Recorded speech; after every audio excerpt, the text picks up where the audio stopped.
The focus on today's discussion is going to be the lotus feet of the Lord, our only shelter. And you'll see how this theme plays out in the two verses that we're going to read today. Om Namo Bhagavate Vasudevaya. Om Namo Bhagavate Vasudevaya. Om Namo Bhagavate Vasudevaya.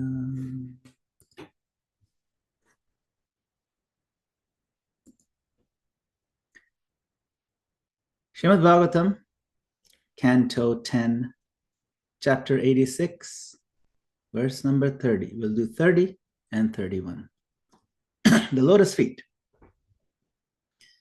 Vacha madhuraya prinan idam ahanna tarpitan padavanka gato vishnu samprashanchanakeir muda.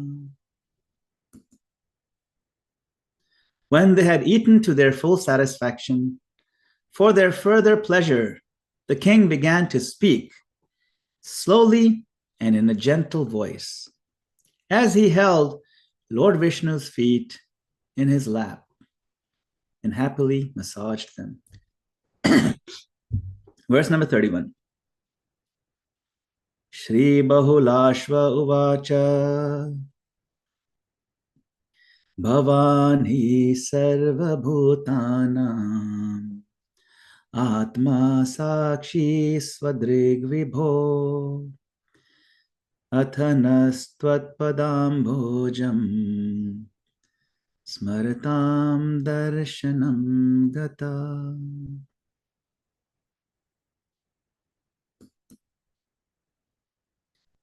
Shri Bahulashva said, O Almighty Lord, you are the soul of all created beings, their self-illumined witness, and now you are giving your audience to us, who constantly meditate on your lotus feet.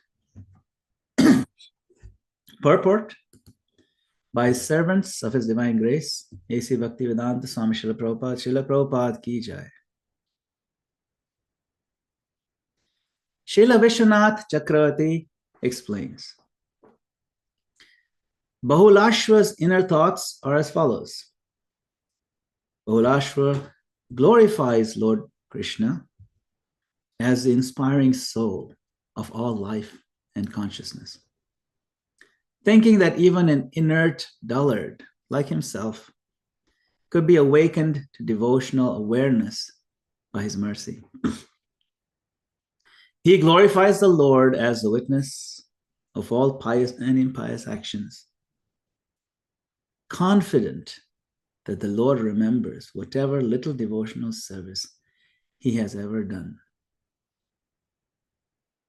And he glorifies him as self-illumined, never needing to be enlightened or informed by an external source. With the knowledge that the Lord has always been aware of Bahulashva's long-cherished secret desire to see him. Purport ends here. Om Ajnanatimirandhasya Jnananjana Shalakaya Chakshurunmilitam Yena Tasmai Shri Gurave Namaha. I was born in the darkest of ignorance. My spiritual master kindly opened my darkened eyes and filled my heart with transcendental knowledge. I bowed to his lotus feet. I also offer my obeisances to all of you assembled Vaishnavas and kindly seek your mercy and permission for me to read Srimad Bhagavatam in your association.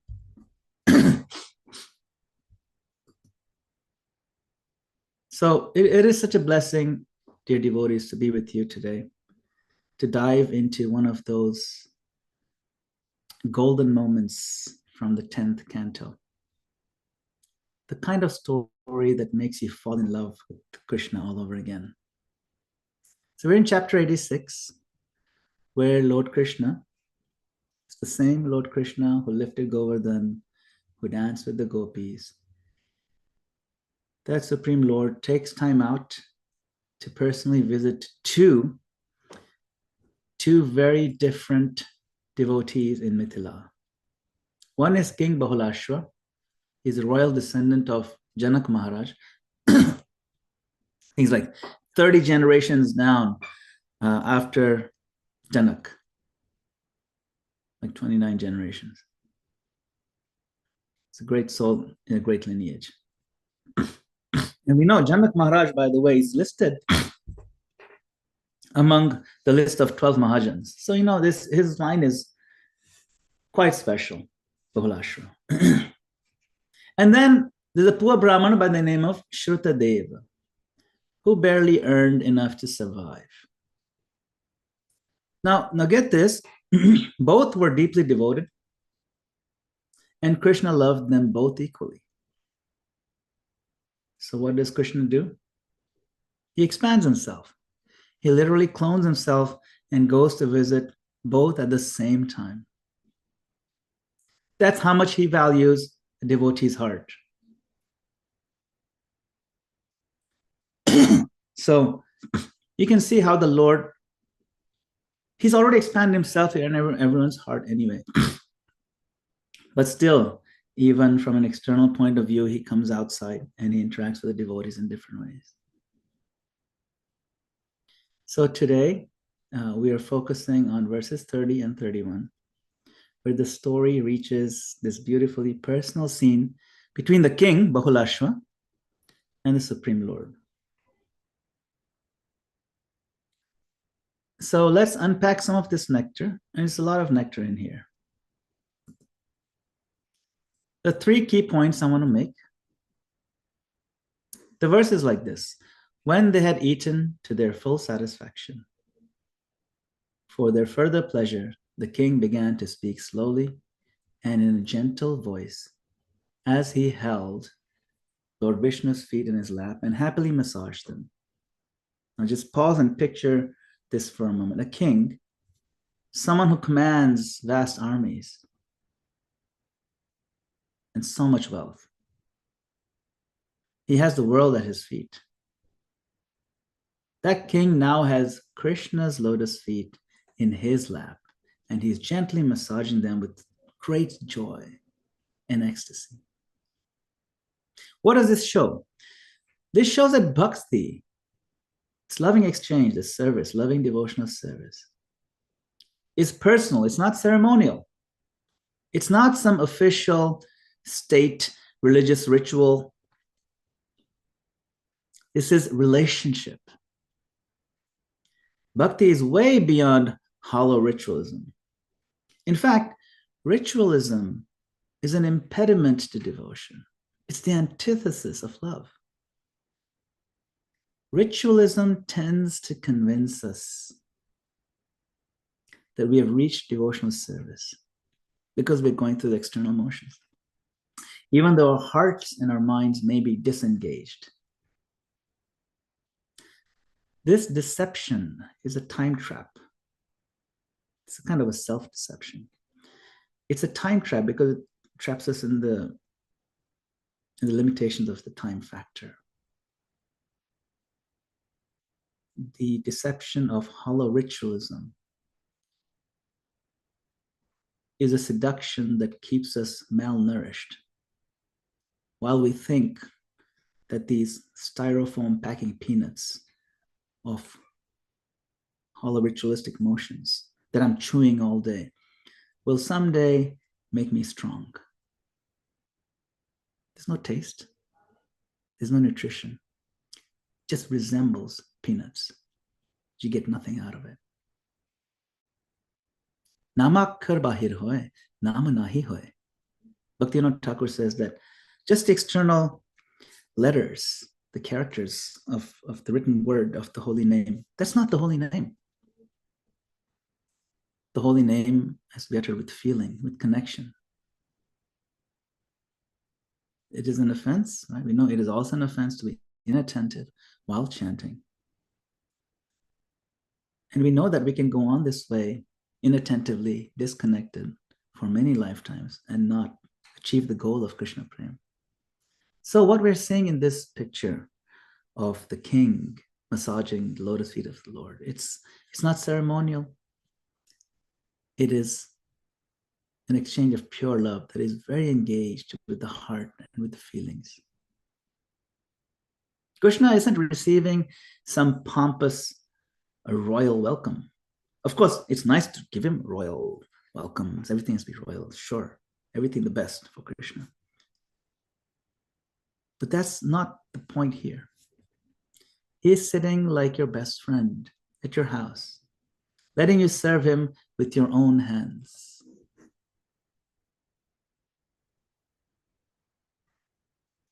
The second point is lotus feet. Throughout the Bhagavatam, the lotus feet of the Lord are like this golden thread running through every devotee's heart.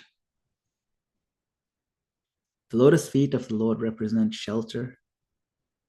They represent humility because you serve the lotus feet. So, it's our humility. And they represent an entrance into intimacy. Now, here's the thing. The Bahulashva doesn't go for Krishna's, like looking at Krishna's crown or his jewels or even his glands. He goes straight for the lotus feet, just like Lakshmi Devi herself. That's bhakti maturity. And it's interesting, I was just reflecting.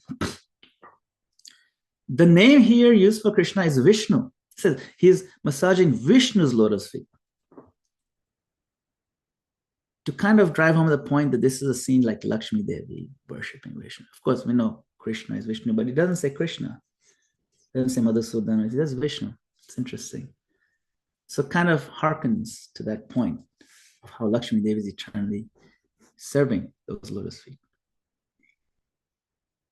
Now, another point that caught my attention in this verse is that Bahulashvara's voice is described as, the tone. He said slowly and in a gentle voice. Why is that detail given here? Because when you're in love, you slow down. You're present. You're careful. You're savoring the moment. Bahulashva doesn't rush into his speech like a news anchor, just rattling off the facts in the most time-efficient manner. He speaks softly. He speaks gently, like a son speaking to his long-lost father. So the Bhagavatam teaches us that how we speak to Krishna matters just as much as what we say to Krishna. See, our attitude when we approach Krishna is reflected in the way we speak. And we speak to Krishna every day when we chant. Is our attitude reflective of that love, the gentleness? Are we savoring Krishna's holy name? Is our heart saturated with gratitude when we call out to him? So it's all about being present, being careful, being attentive, being affectionate, and savoring the moment, appreciating, and being grateful for what we've been given. And it comes out in this way, slowly and in a gentle voice. This is also a tip for us on how we should talk to each other. It's not like, with Krishna, I'll speak slowly in gentle voice. With other people, I'll be harsh and curt and even rude if need be. Sometimes necessary to be rude. Is it really? Maybe it's necessary to be loud because you can't hear, or it's necessary to be quick and efficient. Sure, nothing wrong with that. But we don't need to be harsh and rude. Something for all of us to learn when we interact with each other. So bhakti is personal, not ceremonial. The lotus feet can't be beat. Slowly and in a gentle voice. Then he goes on the next verse. He says, "O Almighty Lord, you are the soul of all created beings, their self-illumined witness. And now you are giving your audience to us who constantly meditate on your lotus feet." So this verse is just packed, this one verse is packed with so much spiritual insight. So I thought I'll break it into, again, three pieces, or three bite-sized points. First one, he says, you are the soul of all created beings. He's saying, my Lord, you're not just sitting in front of me. You've been with me all along. Inside me. Krishna is not far away. He's in your heart, watching, guiding, waiting. Even when we forget he's there, he's there. It's like Bahulashva is realizing, wow, you were there through my ups and downs, my faults, my efforts, and you still came here to see me. So when we come in front of the deity of the Lord, we can similarly meditate. My Lord, you're here. And I'm just now realizing that you have been in my heart the whole time. I'm sure you've had that experience, that when we see the Lord, and then we also reflect, oh, wait, it strikes us. It's striking. My Lord, you're so beautiful, Radha Muralidhar form. Lord Chaitanya Mahaprabhu standing there. You just amazingly, you just steal the heart. And it's hitting me again and again that you've been with me the whole time. Yes, I know I came some distance to see you. And I'm appreciative of what this vision, this darshan that I'm getting. But I'm also reminding myself that, oh, you've been with me the whole time. So it's kind of like what Bahulashva is going through, that he is having the lotus feet in his hands of the Lord, literally massaging, serving. And he's realizing, oh, you are the soul of all created beings. You've been with me the whole time. It's a very sweet connection when we realize that you've always been with me. And the lotus feet come back here again with the theme. Even the Lord is in everyone's heart. He reveals himself only to those who meditate on his lotus feet. Not his power or his cosmic display, but his lotus feet. That's the password to the Lord's domain. Second point is that he calls him the self-illumined witness. This one's big, it's important. Krishna doesn't need someone to inform him. He does not rely on social media to know how you're doing spiritually. He is self-lit. Self-lit. My young son, he says, Dad, that's lit. Apparently that's like a new, this generation's way of saying that's totally cool. It's awesome. He is self-lit. He knows everything. Past, present, future. And especially he remembers your bhakti, what you did for him. Even the little things, the one tulsi leaf you offered, that kirtan you sang with tears, that one time you walked away from temptation, you turned it down. No, I don't want it anymore. He saw it all. He witnessed it, and he smiles when you do that. He knows how much effort is required, how much you have to overcome to turn away from the dark side, to move toward him, to break away from the shackles. He knows the effort, and he appreciates it. He saw it all. In the Ishopanishad, there's that one verse verse 17 says, "Now, my Lord, please remember all my sacrifices, and because you're the ultimate beneficiary, please remember all that I've done for you." So sometimes we may have that feeling, "My Lord, do you remember?" But the Lord always does. We might forget. Others might overlook it, but he remembers every drop of devotion because that's what he is hungry for. He remembers how you made him feel. Remember, he's a person, he has feelings. He doesn't forget. And point number 3 is, you are now giving your audience to us, who is constantly meditating on your lotus feet. Let's just sit with that for a second. He says, it's not about, does God exist? That's not the question. The real question is God available? Is he accessible? Is he knowable? Is he lovable? Because if God is real, but is unreachable, he may as well not exist for us. But here Bahulashra says, you are showing yourself to us. Not the yogis on the mountaintops, not the jnanis lost in dry debate, but those who just cling to your lotus feet again and again.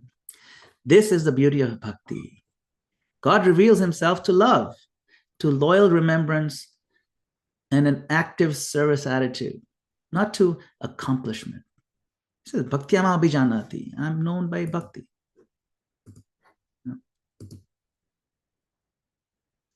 So let's tie all this together with this powerful verse. This is the demigods praying to the Supreme Lord while Krishna is still in the womb.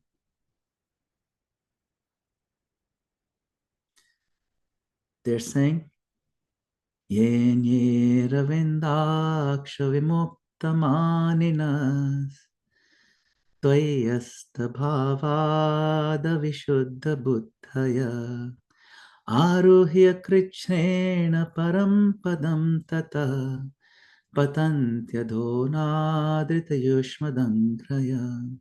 So rough point here is that those who think they're liberated, vimuktamaninas, in their mind,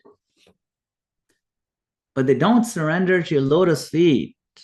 Angri means lotus feet. Yushmad angraya. They don't surrender. They fall down. Patanti. Their intelligence isn't pure. Avishuddha buddhaya. It's pretty powerful.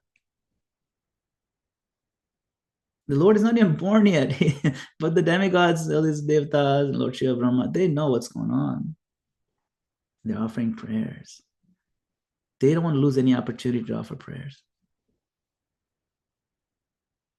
The demigods are saying, even so-called liberated persons, when they think they reached the parampadam, the highest, if they ignore your lotus feet, they miss the point. They may renounce the world, they may master yoga, they may write commentaries, but if they don't take shelter of your lotus feet, my Lord, they're like boats without rudders. So again, we're brought back to the central image of the lotus feet of the Lord. Those feet are the goal of meditation. Those feet are the source of our spiritual strength. And they're the home of our soul. Prabhupada explains, feet in this verse, feet means person. Person means relationships and feelings and love and service. And it starts by acknowledging the lotus feet and respecting them. Adar means to respect.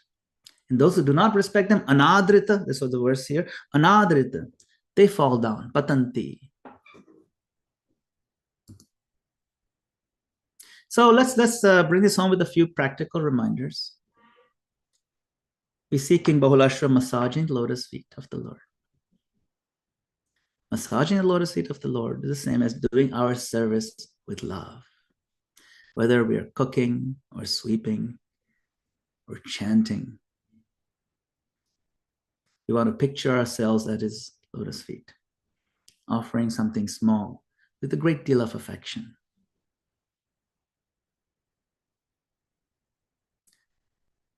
Second point, let us slow down when talking to the Lord. Let us savor the moment.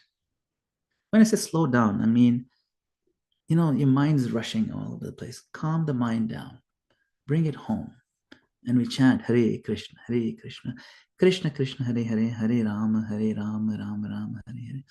We smile that we've been given this opportunity and relish that moment. So when you chant, when you pray, take your time. Speak softly like Bahulashra. Make it personal. How you speak affects the other person. Let us, like Prabhupada says, sit properly. And of course, speak nicely. Another point, your devotional service is never forgotten. Remember how in the purport it mentions that Bahulashra is confident that the Lord remembers whatever little devotional service he has done. He's confident. So we can cultivate that confidence too. Even if no one thanks you or no one notices you, he notices. Because he is a self-illumined witness. He is totally lit, self-lit. He never forgets. And he appreciates. One of Krishna's qualities is kritagya. Kritagya means grateful. But literally, kritagya means one who is cognizant of what you did for him. Gya means knowledgeable or cognizant. And krita means what you did. He knows what you did. That's the definition of gratitude in Sanskrit. Kritagyata. And it's one of his qualities, listen, one of his 26 qualities. He notices. So you don't need to worry whether you got your name announced or whatever. It doesn't matter. And the final point is, let us constantly meditate on his beautiful lotus feet. Let us make it our safe space, our go-to focus, the place we always return to. And I'll end with this. Let's turn to those whose hearts live fully and forever at his lotus feet. The gopis of Vrindavan, the highest devotees. In the Gopi Gita, there's a verse that's so tender, so heartfelt, it instantly brings tears to anyone who has devotion. Chalasi yad vraja charyan pashun. This is part of the Gopi Gita. Maybe I should sing it instead, because it's so beautiful. It's a Gopi Gita. Gita means a song. Chalasi yad vraja Charayan Pashun Nalina Sundaram Nathate Padam Shila Trinankurai Sidati Tinam Kalilatamana Kanta Gachati. Dear Master, dear lover, when you leave the cowherd village to herd the cows, our minds become disturbed at the thought that your feet, more beautiful than a lotus, will be pricked and poked by the spiked husks of grain, the rough grass, and the tiny shoots of plants and stones on the forest path. Just pause and feel that. The gopis aren't lamenting their separation. No. They're not worrying about themselves. No. They're worrying about his lotus feet. That even a tiny blade of baby grass, trinankure, ankura means like just a bud, which is actually pretty soft, but they feel Krishna's feet are even softer. That even a tiny blade of grass might scratch them. The small pebble might cause him pain. They can't handle the thought. Their minds become overwhelmed, disturbed, chaotic, not by the absence of Krishna's company, but by the vulnerability of his sweet, soft lotus feet. Now that is bhakti in its purest form, in its highest expression. Not what can I get out of it? Not even, will you love me back? But simply, I can't bear to see you hurt. The gopis, they had nothing to gain. yet they gave everything, their minds, their hearts, their entire existence, to serve and protect his lotus feet. So this is an invitation to us when we meditate on this section.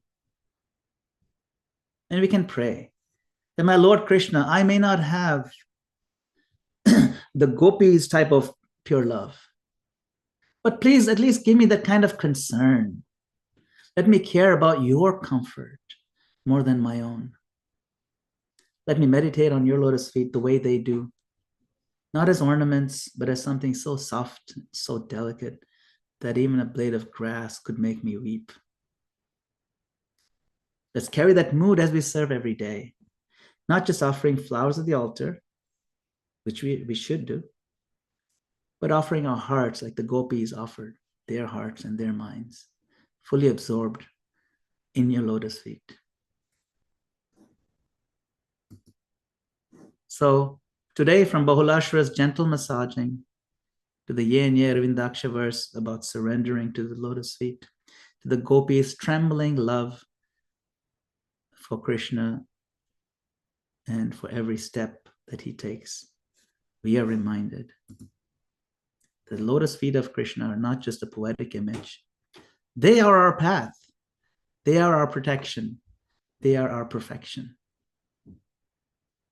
Let's live our lives massaging those lotus feet with every act of service, remembering those feet with every mantra we chant, and surrendering to those feet in every step of our journey home.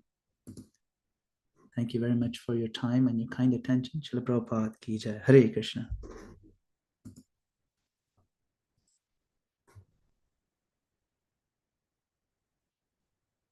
So if you have any questions or comments, we have about 11 minutes. Thank you, Madana-gopāla Prabhu. Looks like Adipurusha Prabhu and his temple crew have questions. Hare Krishna, thank you for the class. In the Srimad Bhagavatam, Srila Prabhupada's purport.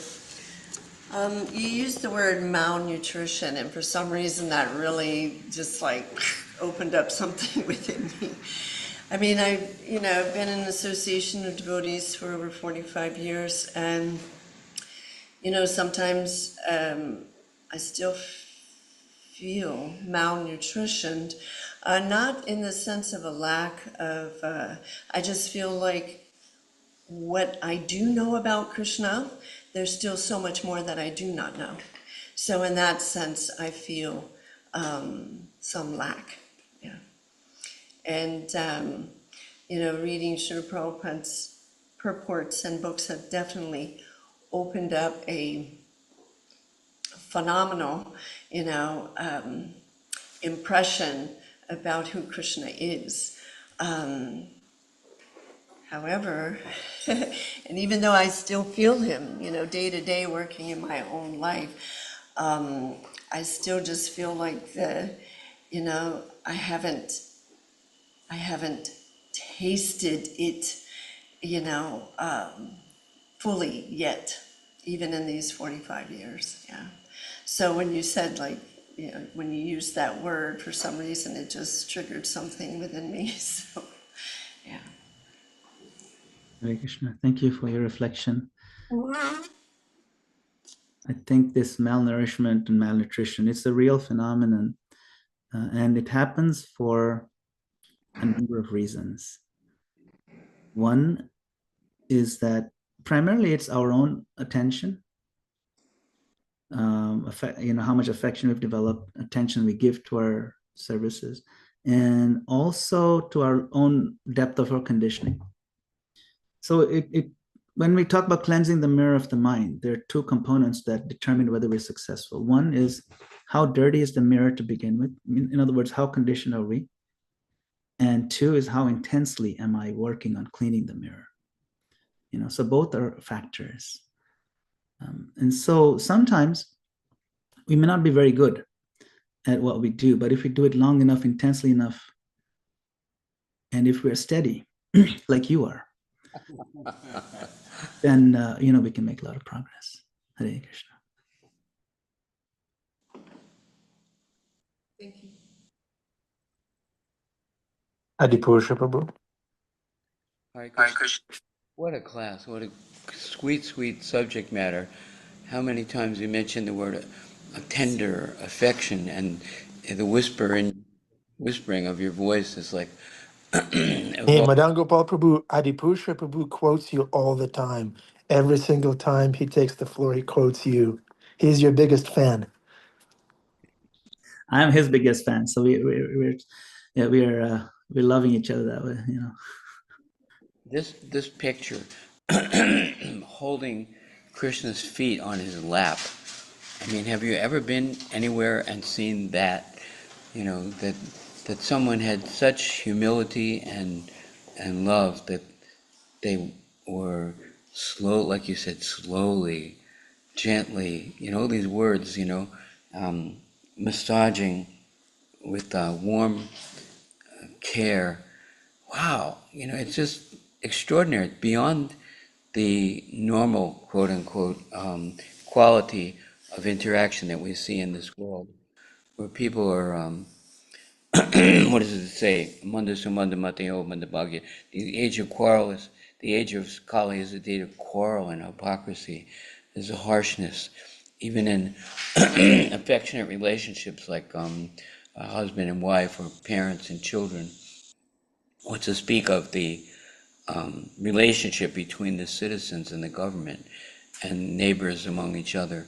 So we're, you know, in a desert, in an affectionate, emotional desert, but just to hear about this quality of appreciation and these gestures of affection, stunning. We aspire for that, we long for that, because that's the real normal. Anyway, just a small reflection. Thank you, Adipurush Prabhu. It's a very deep reflection that this is really what is normal. But in this world, which is abnormal, normal is so rare. It's actually a real treat. And yet just aspiring for it intensely enough makes us normal. Yeah. Even this point of having no taste for chanting and being sad about it, that itself is huge. Even if you're just sad about having no taste, is huge. Chaitanya Mahaprabhu teaches how to do it. He says, right, I have no taste. Doesn't he say it in Shikshashtakam? Durdevam idrisham ihajaina anuraga. He's teaching us how to be sad for having no taste. And that's great. Even to do that. Thank you. I see Min has her hand up. Hare Krishna, Min. So nice to see you. Nice to see you, Madana-gopāla. Thank you so much for this beautiful presentation. I was just so moved by everything you had said, because I sort of heard it as some kind of culmination of what I've been asking in the last week in class. And this topic of, you know, we've been in conversation about what is the pause, the necessity for pause while we're chanting or reading.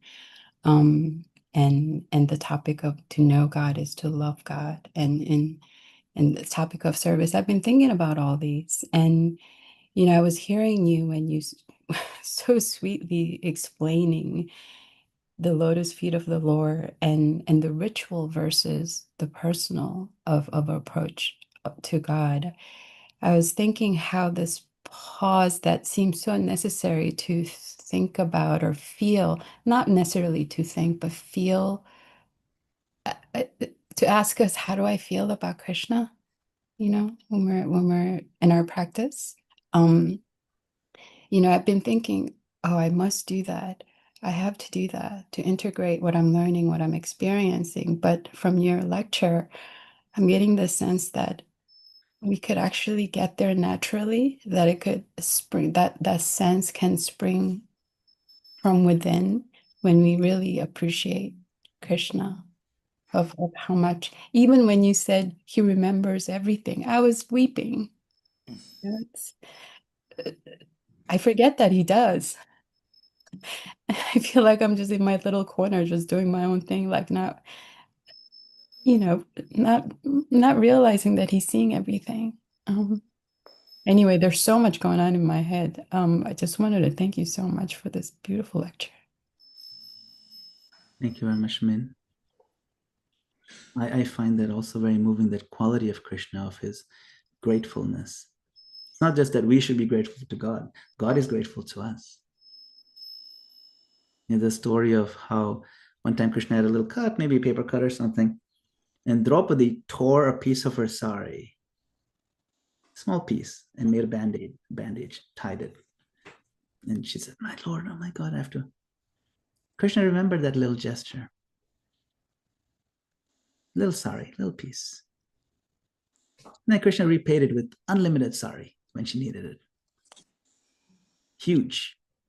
Dusashan couldn't do anything. He kept pulling and pulling, no, unlimited sari. Krishna always pays back his debts. He never forgets. We may forget. But that's love, right? Love is not a one-way street. He is the source of love. So he's also the source of gratitude. Called being a person. Thank you, Min. Great point. Krishna Kumari Mataji, please go ahead. Hare Krishna. So nice to hear from you and this beautiful Sangha. I have this question about the actual text translation. It says here, I even got out my book to see like, oh, maybe your version is different, but it says that the king began to speak slowly in a gently voice as he held Lord Vishnu's feet in his lap and happily massaged them. Yes. Not Lord Krishna's feet. So did Krishna change form here into Vishnu? It's a good question. I don't believe there's that information provided, but Krishna's many names, one of them is Vishnu. And like I mentioned in the talk, I have a sense that the name Vishnu is chosen specifically to remind us that this is how Lakshmi Devi serves the Lord, massaging his feet. So then in that sense, he's serving Krishna. Now, there's no real difference between Vishnu and Krishna, honestly speaking. He's the same person. And so depending on the mood you want to interact with him, you can have different names for him. When you call Krishna Madhusudana, it means something. When you call him Madhava, it means something. When you call him Vishnu, it means something. Sometimes the form may look the same. Sometimes the form looks drastically different. If you call him Narasimha, it's quite different looking, and so on and so forth. But yes, you're right. The original verse does say Vishnu. The translation says Vishnu. And it's possible that he's approaching from the Vishnu kind of angle in terms of mood. Now we're going to take darshan of Shri Radha Muralidhar. Hare Krishna. Dear devotees, welcome to the Afterglow. Madana-gopāla Prabhu, you have a few minutes? Yes, I can spend a few minutes. Okay, dear devotees, go ahead. Ask your question. Make a comment. Okay, we have Stephanie followed by Gail. Hare Krishna. Thank you so much for class. So I wanted to really, before I was thinking of a question of, why Krishna's feet? Why not the hands, the head? What's so significant? And Krishna is just so great because, I'm getting the kids ready for school and all while I'm listening. And I went into the room and Sage was laying down. And I was asking her what she wanted for a snack and not even realizing I'm rubbing her feet. And then I go in the other room and I'm like, oh my gosh, like I don't have the words for it as why I do that, but just, and they say that, that's the closest form of love you could find here in this world is a mother's love for her child. And that's what I went to, not even realize I went to her feet and started rubbing them. So yeah, I just thought that was really interesting. Funny how Krishna is always there. Thank you. Yeah, it's interesting. There's something very special and sweet about his lotus feet. His lotus feet are so sweet that Krishna also, he like wonders, what does it feel like? What do feet taste like, literally? And so he does stuff like this, where where he's a little baby and he's sucking on his own toe. He's like, oh, these are quite sweet. So there's something there for sure. Little babies do this. You might have seen little babies do this as well. The feet are, in one sense, the lowest part of the body. So when you serve them, that means you're considering I'm the lowest part. But there's also, it's interesting that even just biologically speaking, or like Ayurvedically, there's this concept of acupressure, where your feet have pressure points that connect to all of your body. So you can heal all bodily ailments. Like if you have a kidney problem, then there's a point called the kidney point in your feet that if you massage that particular point in a particular way, it can resolve your kidney issues, and so on and so forth, right? So similarly, Lakshmi Devi is serving the Lord, and by massaging the feet, it's like serving all of existence, because everything is connected to the lotus feet of the Lord. See, he's the root of all existence. So that's another angle. The feet are also, in one sense, very delicate, or they're very sensitive. They have different parts, and then like you step on something, so they're soft, they're delicate. And another thing is when you come from a journey and you wash the feet with some warm water, it's very refreshing. So the feet also kind of reciprocate that you feel good when you serve. There's a response there. So there's many reasons why the lotus feet. Those are just some of the ones I can think of. But yeah, it's a good question. It's a good thing to meditate on, Hare Krishna. Yes, Gail, Mataji, you have a comment or a question? Hare Krishna. Yeah, interestingly enough, my question was practically the same, but during the class, I thought you had mentioned 3 specific significances of Krishna's feet. So I think, was it serving his feet? Do you remember mentioning 3 things in particular? Yeah. Like, one was, it's a way to render affectionate service. I don't know if I'm remembering properly, but I felt like one of them was something like that. And then there were another 2 that I want you to remind me about. Yeah. So the 3 points that I was making was that bhakti is personal, not ceremonial. Yeah. The second one was his lotus feet. Okay, so within lotus feet, there are 3 points. Okay. Yeah. Within lotus feet, I mentioned that they represent our shelter, right? The second point is that it's a way to express our humility. To serve lotus feet is a humble service. And they also represent intimacy. Shelter, humility, and intimacy. Yeah. Because, you won't just let any old person massage your lotus feet, right? Gail Mataji. It's only you reserve it for those who are very close to you. Similarly, Krishna doesn't just let anybody just come. You have to have a soft heart. You have to have some sense of wanting a relationship, and so on and so forth. So he gives his lotus feet to those who deserve them, and to those who don't, they don't get access. See, they get confused by things like the Lord is not, or the highest truth is not a person, or they're confused by thinking that the Lord is any ordinary human being, and so I should be the one enjoying. Why is he enjoying? And so on and so forth. So those kind of confusions are options given to delude those who are not qualified to approach his lotus feet. And what is the qualification? Qualification is to recognize who we are.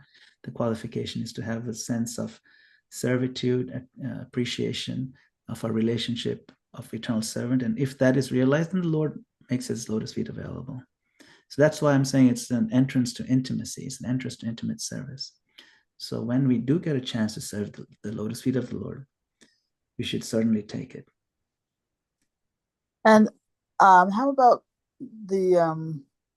I wonder if you could spell out a little more clearly for me the relationship between his feet and Shelter. Shelter in what sense? The shelter in the sense of um, taking refuge in him when we are, I don't know. You know, you've heard this phrase, I'm taking shelter at Lotus feet. Yeah, right? but you know, this word shelter can be kind of Yes. enigmatic or something. No. Right. Now shelter, say, let's take the literal sense, means protecting from the elements. Mm-hmm. Shelter, roof over, right? But in this case, it's not like Krishna's lotus feet are on our heads and it's saving our head from rain. That's not the kind of shelter we're talking about. Mm-hmm. We're talking about a protective kind of shelter where now you're near his lotus feet. And because you're near him and you're holding on to him, that if some person comes to try to attack you, they will not win. Krishna will protect you. Like Prahlad was protected because he took shelter of Lord Nrsingadev's lotus feet. So then, Krishna came out in the form of Nrsingadev and he protected Prahlad and killed Hiranyakashipu. So you can say, I'm taking shelter. Like when refugees come and take refuge in the country, we're taking shelter in your country. You're seeking shelter or refuge in your country.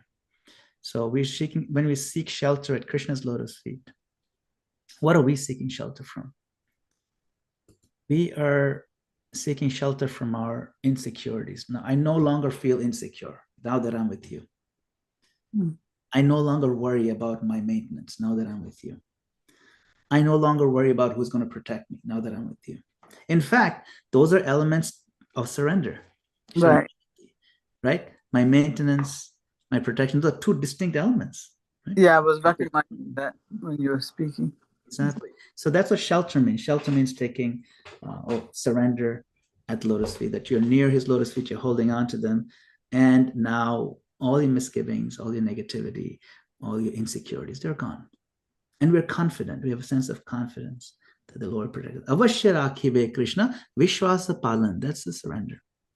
And it feels incredibly liberating when you don't have to deal with the responsibility of maintaining yourself and protecting yourself. Oh, yeah. I would imagine. And not just that, but when you do take shelter of the Lord, you realize that you never were responsible for your own protection and maintenance. It's always him doing it. You just were under the illusion that it is your strength that's protecting you. That's all. That realization is what clicks. See? Thank you, Gail. Great question. Yeah, thank you for your answers. Thank you. Min, go ahead. I really like this, when you speak about about lotus feet of the Lord, that they're the entrance into intimacy, that they're the home of our soul. And, when you spoke about that in lecture, you kind of continue that part by saying when one is in love, one sort of slows down and is gentle and careful.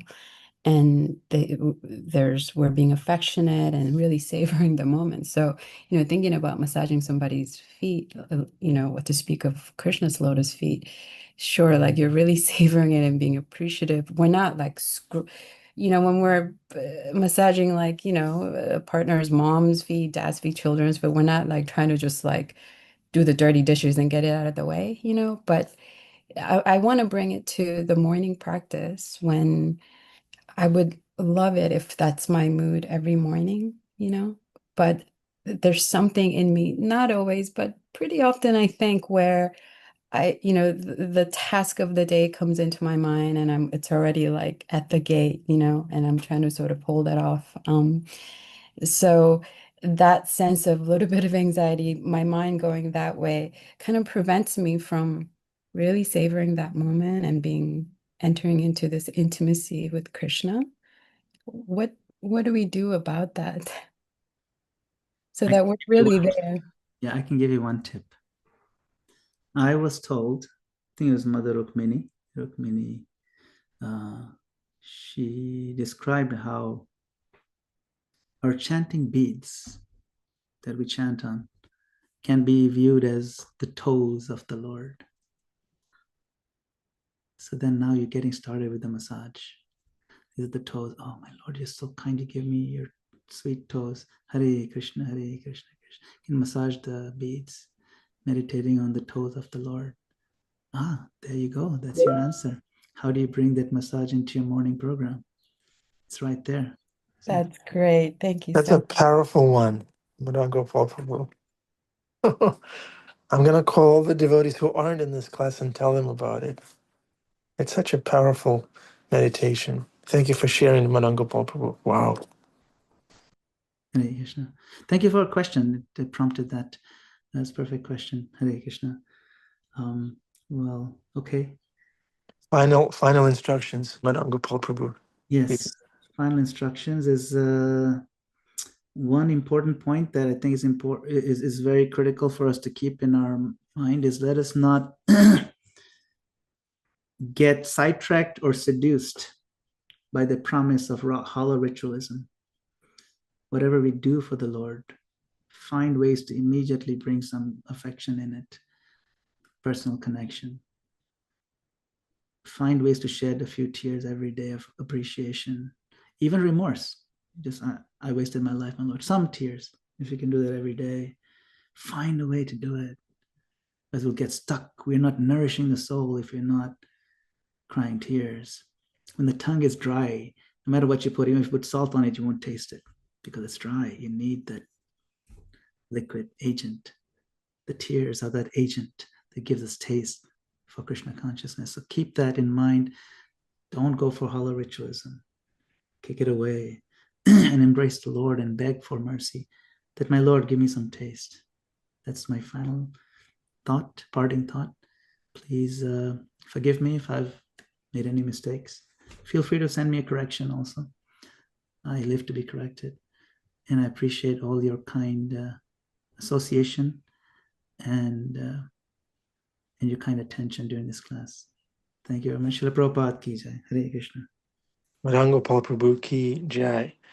Okay, Hemangi, please unmute yourself and recite the mantra. Thank you so much, Prabhuji, for yet another beautiful class. Hare Krishna, Krishna Krishna, Hare Hare, Hare Ram, Ram Ram, Hare Hare. Hare Krishna. Thank you. Hare Krishna.